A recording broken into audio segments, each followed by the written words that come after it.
to the pain in the shoulder and intensified the feeling to the point that she felt something shifting. Her mind drifted from point of pain into a meditative state. And at that point, she saw herself as a bird. A bird sitting quietly while another bird flew away. And the thought arose in her, I will not fly for food. Knowing what those words meant was that hunger and need would no longer motivate her into her old patterns of incessant activity.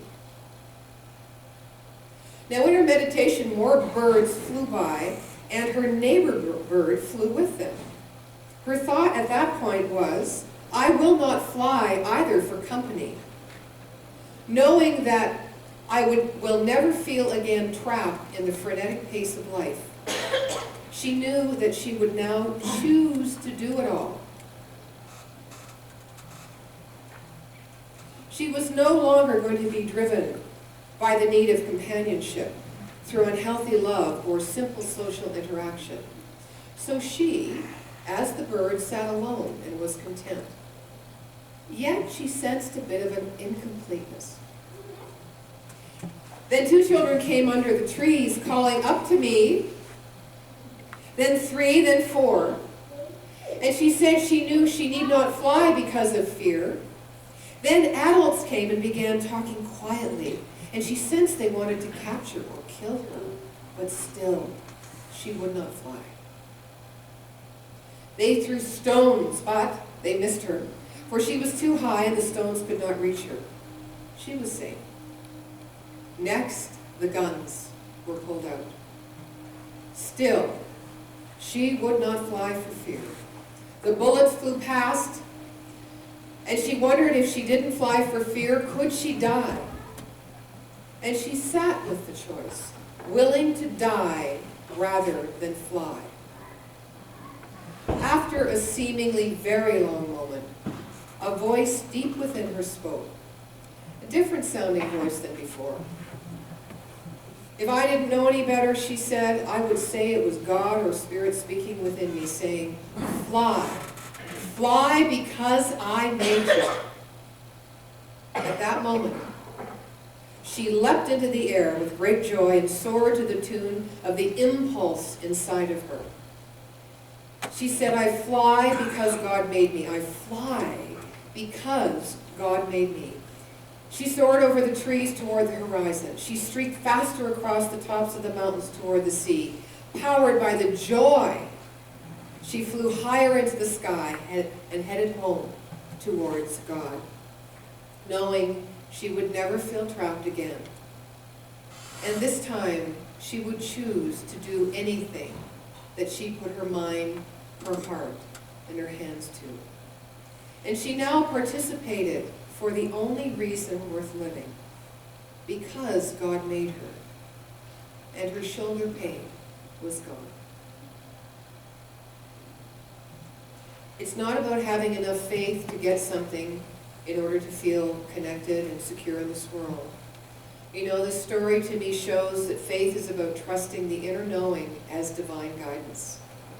And our choice to pay attention long enough so that the healing takes place in our lives, or the transformation takes place in our lives. Faith is about trusting the unseen connection with Spirit in all times, not just when we feel alone or downhearted.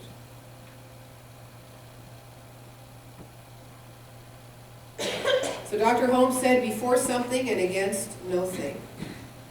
And as we live in this 5th dimension, which we do already, we know it's only about one thing, and that one thing is called love. It is called life.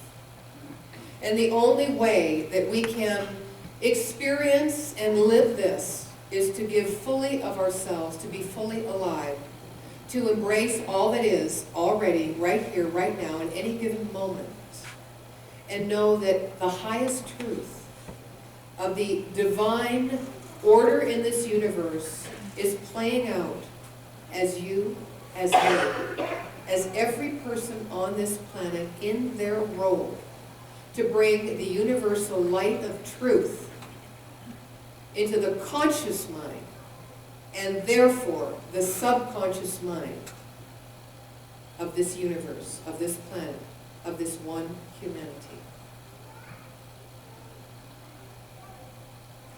So I ask you just to take a deep breath with me, if you would. And I ask you to either listen or join along as we bring our voices together as one. We are holy, holy, holy. We are holy, holy, holy. We are holy, holy, holy. We are one. Yeah. We are holy, holy, holy. We are holy, holy, holy.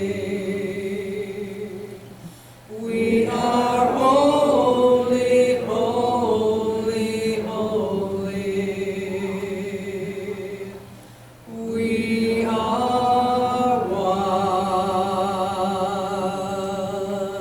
one.